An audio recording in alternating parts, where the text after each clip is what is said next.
Hello, Leo. Welcome back to the channel, or if it's your first time here, welcome. So you've got new Ace of Rods, which is Ace of Fire, which is vitality, energy, optimism. It's a real push for new vitality. It's like having a new spring in your step. And the Ace of Rods archetype is like the first one out of the gate. It's got the same feeling as a person who leads a parade. If you think of the person who throws the baton, that's Ace of Wands energy. Or if you think of someone who's running a race and they're the active element, the active runner holding the baton, that's also Ace of Wands energy. So it's like the person who has the energy, the vitality, the enthusiasm, the optimism. It's like a fresh spring. But in the reverse position, there may be something that is being held in check. There's some resistance, fear, or doubt, or delay that's happening with that. So it may be like you've got this new energy, but you're waiting for the skies to clear. You're waiting for something to wrap up before you feel like you can actually embrace that energy. Or you may feel like you want to have the passion, the vitality, the enthusiasm, the vigor towards it, but there's something that is just kind of holding that in check, just below the surface. The sense I get is that you do have this new beginning and your thoughts about it are really clear. That's Ace of Swords energy. Ace of Swords means connecting with the truth, connecting with the one truth that is. It's like a clear day. It's the Excalibur sword. You can see it's crowned here with these laurels of victory and palm fronds. It's like when you connect with truth, with a capital T, that's this card. And I get the sense in some ways that this is part of the revelations you'll be having with that solar eclipse. It blocks out our consciousness so that we can see the shadow around our consciousness, like having a realization. This is like the crisp, clear, new information or knowledge that comes about. I think that solar eclipse may be powerful for you, Leo. But the sense I get is that mentally, you're really ready for this new beginning. You've got this sort of aha moment. But energy-wise, it may be a little bit dampened, or it may just be taking some time coming to the surface. You may be feeling sort of like the need for this this closure that we're going to get mid-month before you can go fully forward and through with your plans. But both aces are there for you, Leo. So enjoy this new beginning that's going to be happening for you, especially towards the beginning of the month here. There is some Wands energy here at also the beginning of the month. So the sense I get here is that you're going to need to push through something. This is 10 of Wands coupled with 7 of Wands. 10 of Wands means having a lot on your plate. It can mean oppression or feeling weary. You see this figure carrying 10 wands on this card. So it's like having a lot of irons in the fire, carrying a lot of baggage, carrying a lot of responsibilities, having a lot to do. And whenever this card comes up, I always ask, what is it that you can put down? What is not necessary right now? You may, sometimes this card shows up for very responsible people because they carry all of it. But the question I always ask is, what can you put down that's not necessary? Or conversely, this is also the teacher card. So what can you offload to others or teach to others that lightens your load? As well as 7 of Wands, which is a card of struggle. These are kind of heavy cards together, oppression and struggle. However, I call this card success despite adversity. So 7 of Wands means standing up for what you believe in. It means that being willing to fight for something that you have some sort of conviction about. And in this card, even though he's fighting off lots of people or leading others, he's in an advantageous position. So it may feel like you're struggling or that you're working through something right now with this 10 of Wands. It may feel heavy, but this card, 7 of Wands, says success despite adversity. See what you can put down. Maybe if it's just putting down 3 things to get from the 10 of Wands to 7 of Wands, that puts you in an advantageous position instead of your back being bent over trying to carry all of this. And also what I ask during this card is, what can you put down that's not yours? Sometimes we have a tendency to carry other people's baggage, especially if you're used to carrying things. And the strong person who collects things and and is responsible. But see if you can at least just put down 3 things, and that puts you in this position, Leo, of advantageous position, success despite adversity, willing to stand up for what you believe in. Because in this position, when you're caring too much, you don't have any energy to defend what you believe or what you want to act upon. So that's my reading for you. You've got 3 of Swords in reverse with Hermit surrounded by 2 Coins cards. So these 2 cards together signify something to do with an earth sign or someone who has the archetype of Knight of Coins. Knight of Coins, it can be an earth sign, so it could either be Taurus, Virgo, or Capricorn. Or it could be someone who represents the salesperson. Knight of Coins drives a hard bargain, and he usually is very practical, considers the value of things, especially the financial value of things. He usually takes his time making decisions. So if you know of someone who's got that archetype, it could represent them, or it could just be an earth sign, Taurus, Virgo, Capricorn, or it could be both, really. And there's some sort of heartbreak that's involved with them. This is something that you might be resisting because both of these cards are in reverse. This is like a sadness or a sorrow or a heartbreak. You may have a breakup with someone who is of that archetype or an earth sign, or there may be betrayal, loss, sadness. This card is pretty clear in its imagery in terms of there's 3 swords and they're piercing the heart. So it's the mind piercing the heart, and it's in a place of dark clouds. So in this, he's looking off. He's kind of going away. So it's either that you're letting go of a salesperson, this could be a family member or a partner or a friend, someone who is leaving the situation, who holds King of Coins archetype, and you may feel sad about it, but there may be some resistance to letting that sadness out. There may be some resisting to acknowledging if you're feeling sad about it, or betrayed, or in grief, or in sorrow, or if there's any sadness on your heart, it might be hard to acknowledge that separation or even that betrayal, whatever's going on here with this King of Coins person.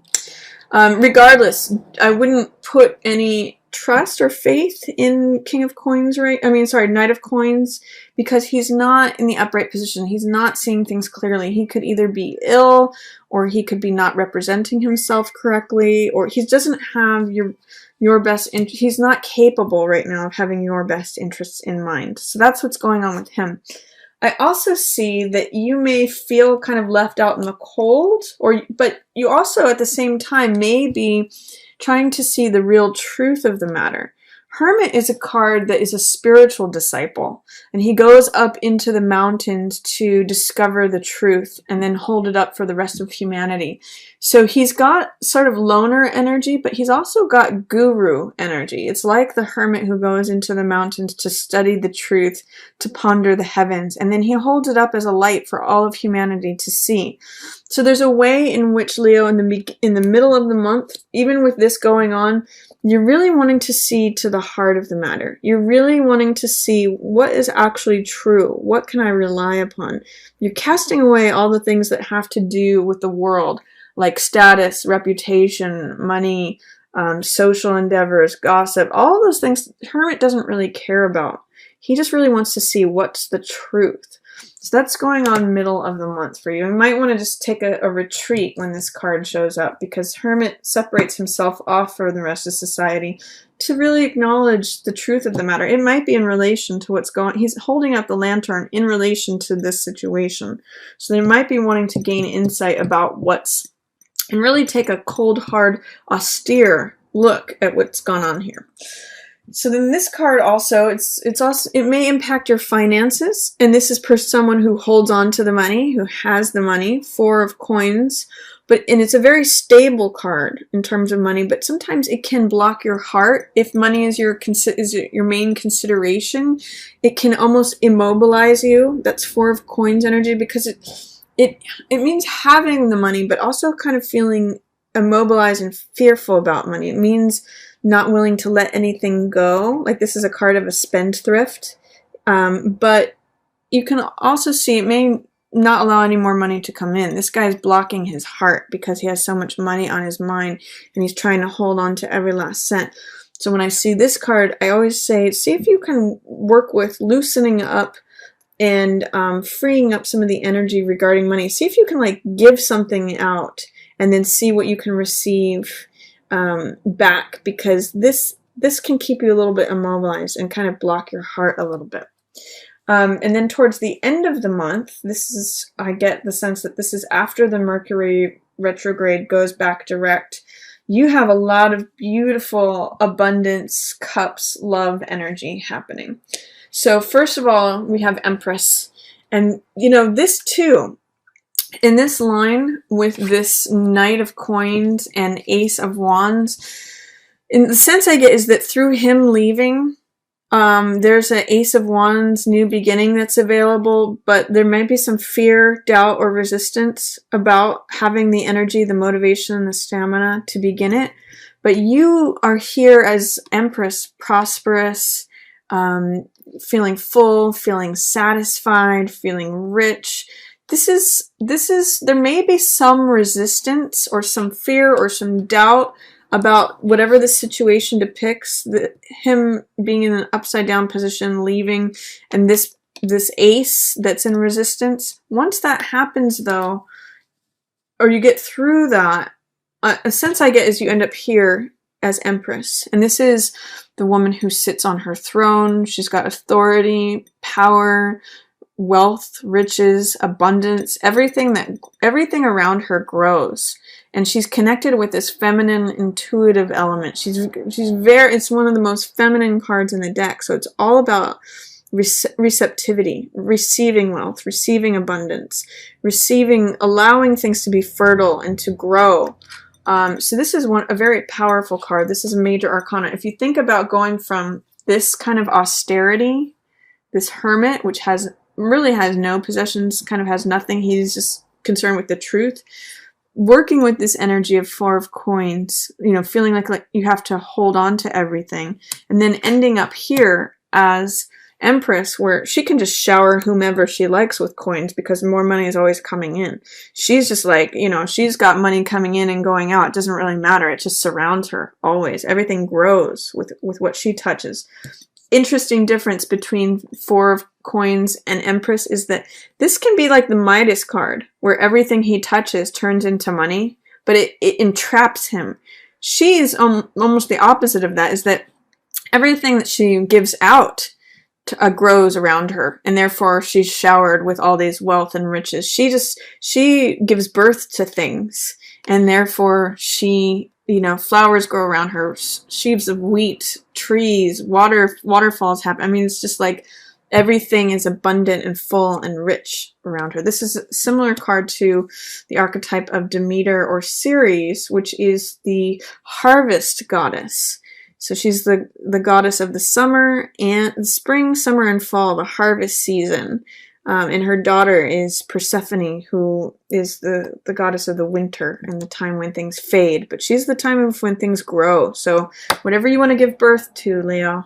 You also have some lovely cups energy down here. Six of Cups is innocence, it's sentimentality. It depicts two children who are giving gifts to one another. It's these lilies, which represent innocence.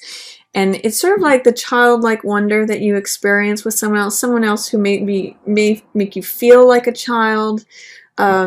Innocence, naivete, kindness. It's sort of like the love between children. You know how children can meet each other and just become fast friends immediately. It's got that energy to it. And it's also got energy of sentimentality, so things from the past. It could be a reunion with someone that you knew from when you were a child. In the reverse position, it says, be careful that you don't give in to cynicism. This is naivete and innocence. In the reverse position, it may be like not being willing to be vulnerable like a child, not being willing to open your heart and just be innocent. For this, there's no ego, there's no development of who we believe ourselves to be in the adult world yet. It's all fresh and innocent and still being molded. In the reverse position, there's a hesitancy to show up as your inner self, your inner, the child who you are inside. So be willing to be childlike, be willing to be innocent. Let that part out, because that sweet feeling is there for you. But in the reverse position, it's saying don't be cynical. Don't close yourself off. This could actually even refer to a sibling. These two could be young children together. So it could say, don't be cynical towards a sibling. Don't have a hard heart. Be open to seeing the blessings in that relationship. And then this card, Three of Cups, shows this is a card of celebration, of love, of friends and family, of like-minded people. In the Rider-Waite, there's 3 women who are holding up cups and dancing. So it's a real card of social beneficence, social benefit, parties, celebrations, surrounding yourself with people who are like-minded, who love and support you. So this is just saying it's a great time of celebration, a great time to have a party at the end of September, Leo, or just great time to surround yourself with like-minded people. This could be people at the office, this could be your friends, this could be your family, just people who are like-minded and are supportive and loving of you that you want to celebrate with. And then at the very end of the month, you may need to work with something that you're having a hard time forgiving. This could be in relation to the Six of Cups person, but this is judgment. And judgment in the upright position, it's a renewal, cleansing fire of the spiritual realm. So I often call this card letting old baggage go, letting the past be in the past. These are souls that are being called up for judgment, and the spiritual trumpet, the spiritual fire cleanses and renews them, and therefore they're able to be light and be finally let go of. So I often associate this card with forgiveness because of the cleansing spiritual fire that forgiveness has. In the reverse position, it's saying you may be having a hard time forgiving someone. You may be holding on to something from the past that may need to be let go of. Or conversely, judgment can sometimes be like having negative judgments towards others, or being overly judgmental, having a hard, rigid, condemning view of something. So in the reverse position, I'm going to invite you to work with forgiveness, work with letting others be as they are, and letting the ghosts of the past go. Really try to connect with the spiritual fire that's really going to burn things of the past away. And focus on, too, this. You've got a lot of wonderful, celebratory, rich energy here. Look at Empress surrounded by all of her maidens. So this is great end of the month energy here for you. Just see if you can open up towards being a little bit more childlike. That may help you to work with some of this forgiveness energy. If you can see, if there's someone that you're having a hard time letting go of a grudge with, or letting the old baggage of the past go, try to see them like a child. That may help you open up with the innocence of that card instead of the cynicism. So that's my reading for you, Leo. I hope you enjoyed it. Enjoy this new ace that's coming through, especially with the revelation of the new information that's coming through. And if you like this video, please feel free to give it a thumbs up. If there's a Leo that you think may want to hear this message, feel free to share it with them. If you've subscribed already, thank you. And if you'd like to subscribe, you can get notified of my new videos when they become available. And as always, I just want to thank everyone for watching. Yours in the stars.